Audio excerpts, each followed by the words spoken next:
এক মিসাইলেই দুবাইকে পথে নামিয়ে দিয়েছে ইরান। আমেরিকার দেখানো পথে হাঁটতে গিয়ে ইরানের হাতে শায়েস্তা হয়ে মহাবিপাকে পড়েছে পর্যটন কেন্দ্র নির্ভর এই শহরটি। পরিস্থিতি এখন এমন দাঁড়িয়েছে যে প্রণোদনা ঘোষণা পর্যটকদের দুয়ারে দুয়ারে ঘুরছে দুবাই।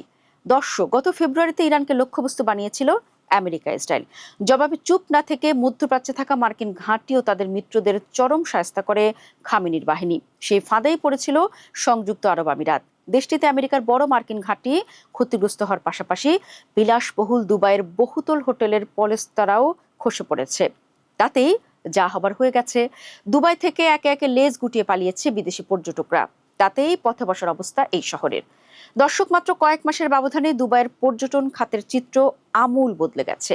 চলতি বছর শুরুতে 2025 সালের রেকর্ড 1,95,90,000 আন্তর্জাতিক পর্যটক আগমনের সাফল্য উদযাপন করছিল সংযুক্ত আরব আমিরাতের এই ব্যস্ত নগরী। তবে সাম্প্রতিক সংঘাতের পর পরিস্থিতি দ্রুত পাল্টে যায়। মার্চে মিসাইল হামলার লক্ষ্যবস্তু হওয়ার পর দুবাই পর্যটকের সংখ্যা আশঙ্কাজনকভাবে কমে যায়। সংঘাতের সময় বেশিরভাগ মিসাইল প্রতিহত করা গেলেও শহরের কয়েকটি পরিচিত স্থাপনা ক্ষতিগ্রস্ত হয়।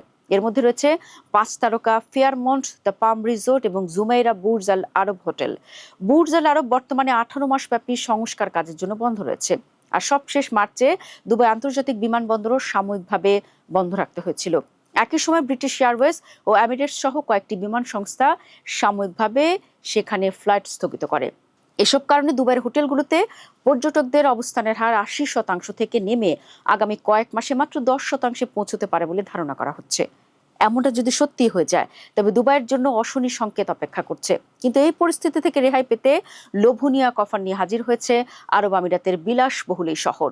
কিন্তু কি সেই অফার দর্শক, যার মধ্যে দিয়ে নিজেদের পুরনো ইমেজ ফিরে পেতে চাইছে দুবাই? ইরানের হাতে শায়েস্তা হওয়ার পর বাজে পরিস্থিতি কাটিয়ে উঠতে এবার পর্যটক ফিরিয়ে আনতে নতুন উদ্যোগ নিয়েছে দুবাই কর্তৃপক্ষ। মার্কিন গণমাধ্যম CNN এর এক প্রতিবেদনে দাবি করা হয়েছে, চলতি মাসে চালু হওয়া এ দুবাই ইনভাইট কর্মসূচির আওতায় সংযুক্ত আরব আমিরাতের নাগরিক ও বাসিন্দারা তাদের আত্মীয় বা বন্ধুদের দুবাই ভ্রমণে উৎসাহিত করলে সর্বোচ্চ 3,000 দিরহাম মূল্যের পুরস্কার সুবিধা পাবেন, যা প্রায় 816 মার্কিন ডলার সমান। দর্শক, তথ্য বলছে বৈধ এমিরেটস আইডি থাকা 18 বছর বা তার বেশি বয়সীরা সর্বোচ্চ 3 জন অতিথির নাম প্রস্তাব করতে পারবেন। অতিথিদের ভ্রমণ শুরু হবে এখন থেকে আগামী 31 অক্টোবরের মধ্যে। ভিজিট দুবাই এর তথ্য অনুযায়ী মনোনীত ব্যক্তিদের অবশ্যই সংযুক্ত আরব আমিরাতের বাইরে বসবাসকারী হতে হবে এবং বৈধ পর্যটক ভিসা নিয়ে আকাশপথ, সমুদ্রপথ বা সড়ক পথে দুবাই প্রবেশ করতে হবে। কর্মসূচির আওতায় হোটেলে থাকার সুযোগ ও বিভিন্ন রেস্তোরাঁয় ছাড় সহ নানা সুবিধা দেওয়া হবে। মূলত পর্যটক ফেরাতে এটি দুবাইয়ের সর্বশেষ উদ্যোগ। এর আগে বিলাসবহুল হোটেলের রাত প্রতি কর স্থগিত হোটেল ও রেস্তোরাঁর বিলের উপর আরোপিত 7% পৌর ফিও প্রত্যাহার করেছে।